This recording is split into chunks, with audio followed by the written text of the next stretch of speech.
नमस्कार भाई लोग, कैसे हैं आप लोग। हर हर महादेव। जी दोस्तों, बता दें दोस्तों कि प्रमोद प्रेमी यादव जी का एक ज़बरदस्त पारिवारिक, रोमांटिक और इमोशनल से भरपूर फिल्म जी दोस्तों 19 तारीख को रिलीज होने जा रहा है। तो जितने भी प्रमोद प्रेमी जी के फैंस हैं 19 तारीख को अपने नज़दीकी सिनेमा घरों में देखें और अपना प्यार से बात दें। जी दोस्तों, जिस फिल्म का नाम है शुभ विवाह। जी दोस्तों, सही सुना आपने, शुभ विवाह 19 तारीख को बिहार के सभी सिनेमा घरों में यह फिल्म रिलीज होगा।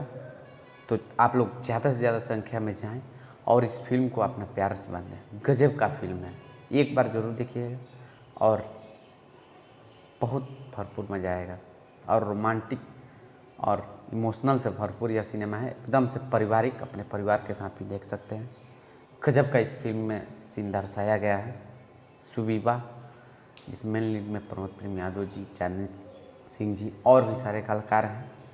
तो आप लोग अपना प्यार से बात दें। 19 तारीख को होली के शुभ अवसर पर 19 तारीख को आप लोग देखना ना भूलिएगा अपने नज़दीकी सिनेमा घरों में शुभ विवाह। तो आप लोग ऐसे ही अपना प्यार से बनाए रखें ताकि प्रमोद प्रेमी यादव जी एक से बढ़कर एक फिल्म भोजपुरी को दें। तो आप लोग से हाथ जोड़ के निवेदन है, इस फिल्म को एक बार ज़रूर देखिएगा और अपना प्यार से बात जरूर दीजिएगा। जी दोस्तों, और आप लोग को वीडियो अच्छा लगे तो हमारे चैनल को सब्सक्राइब करें, वीडियो को लाइक करें और ज़्यादा से ज़्यादा हमसे जुड़ें ताकि प्रमोद प्रेमी से रिलेटेड सारी जानकारी आप लोग तक पहुँचा।